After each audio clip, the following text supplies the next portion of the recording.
ಜೈ ಶ್ರೀ ಕೃಷ್ಣ. ಎಲ್ಲರಿಗೂ ನಮಸ್ಕಾರ. ನಮಸ್ಕಾರ ಗುರುಗಳೇ, ಸ್ನೇಹಿತರೆ ಮತ್ತು ನನ್ನ ಸಹ ವಿದ್ಯಾರ್ಥಿಗಳೇ. ನನ್ನ ಹೆಸರು ಪೂರ್ವಿಕ ಎಂಜಿ.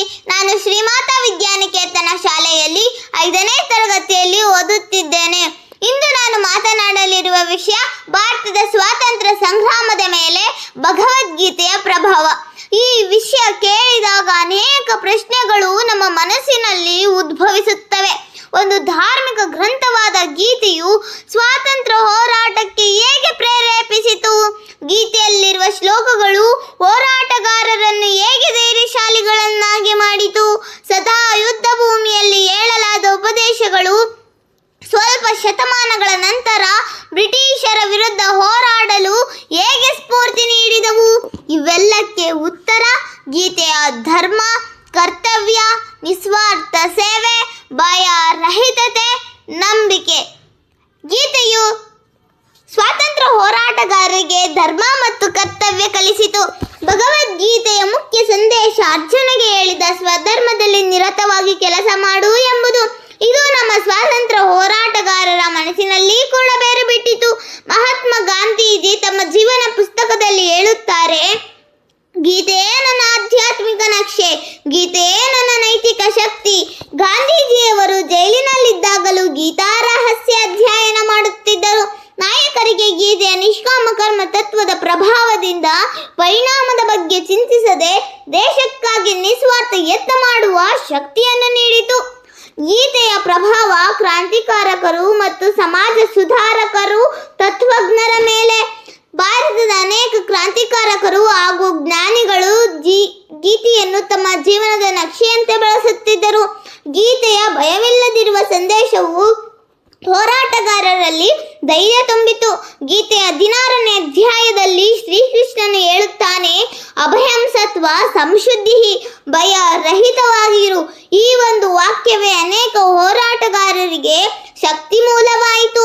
ಜೈಲಿಗೆ ಹೋಗುವ ಭಯ, ಸಾವಿನ ಭಯ, ಕುಟುಂಬದ ನೋವು, ಇವುಗಳನ್ನೆಲ್ಲ ಗೀತೆಯ ಧೈರ್ಯಶಾಲಿ ಸಂದೇಶವು ಮರೆಮಾಚಿಸಿತು. ಗೀತೆಯ ಸದ್ಗುಣ ಮತ್ತು ಆತ್ಮನಿಗ್ರಹ ತತ್ವಗಳು ನಾಯಕತ್ವ ರೂಪಿಸಿದವು. ಗೀತೆಯಲ್ಲಿರುವ ನಿಷ್ಕಾಮ ಕರ್ಮ ತತ್ವವು ಸ್ವಾತಂತ್ರ್ಯ ಹೋರಾಟವನ್ನು ಶುದ್ಧಗೊಳಿಸಿತು. ಕರ್ಮಣ್ಯೇವ ಅಧಿಕಾರಸ್ಥೆ ಮಾ ಫಲೇಷು ಕದಾಚನ, ಕರ್ಮ ಮಾಡು, ಫಲದ ಮೇಲೆ ಆಸೆ ಇರಬೇಡ. ಈ ಪ್ರಸಿದ್ಧ ಶ್ಲೋಕವೇ ಹೋರಾಟಗಾರರಿಗೆ ಹೋರಾಟವೇ ಮುಖ್ಯ, ಬ್ರಿಟಿಷರನ್ನು ಯಾವಾಗ ಗೆಲ್ಲುತ್ತೇವೆ ಎಂಬುದು ನಂತರ ಎಂಬ ಮನೋಭಾವ ಕಲಿಸಿತು. ಗೀತೆಯು ಯುವಕರಲ್ಲಿ ದೇಶಭಕ್ತಿಯನ್ನು ಮತ್ತು ಆತ್ಮ ಸಾಧನೆ ಮೂಡಿಸಿತು. ಶ್ರೀಕೃಷ್ಣನು ಗೀತೆಯಲ್ಲಿ ಹೇಳುವುದೇನು? ಉತ್ತಿಷ್ಠ ಜಾಗೃತ, ಎದ್ದೇಳು, ಜಾಗೃತವಾಗು, ಸ್ವಧರ್ಮ ನಿಷ್ಠೆ, ಯೋಗ ಕರ್ಮಸು ಕೌಶಲಂ, ಕಾರ್ಯದಲ್ಲಿ ನೈಪುಣ್ಯವೇ ಯೋಗ.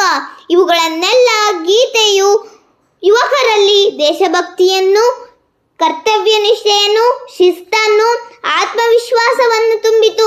ಈ ಗುಣಗಳೇ ಸ್ವಾತಂತ್ರ್ಯ ಸಂಘರ್ಷಕ್ಕೆ ಹಡಗಿನಂತೆ ಮಾರ್ಗದರ್ಶನ ನೀಡಿದವು. ಗೀತೆಯ ಆಧ್ಯಾತ್ಮಿಕ ಶಕ್ತಿಯು ಸ್ವಾತಂತ್ರ್ಯ ಚಳುವಳಿಗೆ ನೈತಿಕ ಭಿತ್ತಿಯಾಯಿತು. ಗೀತೆಯು ರಾಜಕೀಯ ಚಳುವಳಿಯಲ್ಲ, ಅದು ನೈತಿಕ ಕ್ರಾಂತಿ, ಆಧ್ಯಾತ್ಮಿಕ ಕ್ರಾಂತಿ.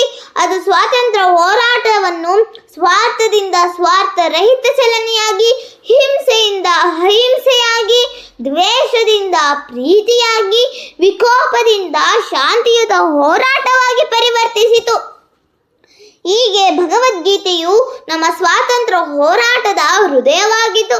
ಅದರ ಉಪದೇಶಗಳು ಹೋರಾಟಗಾರರಿಗೆ ಧರ್ಮ, ಕರ್ತವ್ಯ, ನಿಸ್ವಾರ್ಥ ಸೇವೆ, ದೇಶಭಕ್ತಿ, ನೈತಿಕತೆ, ಭಯ ರಹಿತತೆ, ಆಧ್ಯಾತ್ಮಿಕ ಬಲ ಎಂಬ ಅನಿವಾರ್ಯ ಗುಣಗಳನ್ನು ಕೊಟ್ಟವು.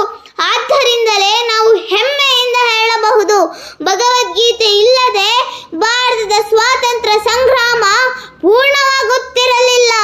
ನಾವು ಕೂಡ ಇಂದು ಗೀತೆಯ ಉಪದೇಶಗಳನ್ನು ನಮ್ಮ ಜೀವನದಲ್ಲಿ ಅನುಸರಿಸಿದರೆ ನಾವು ಒಳ್ಳೆಯ ವಿದ್ಯಾರ್ಥಿಗಳು, ಒಳ್ಳೆಯ ನಾಗರಿಕರು, ಒಳ್ಳೆಯ ಭಾರತೀಯರಾಗಬಹುದು. ಧನ್ಯವಾದಗಳು. ಜೈ ಶ್ರೀ ಕೃಷ್ಣ.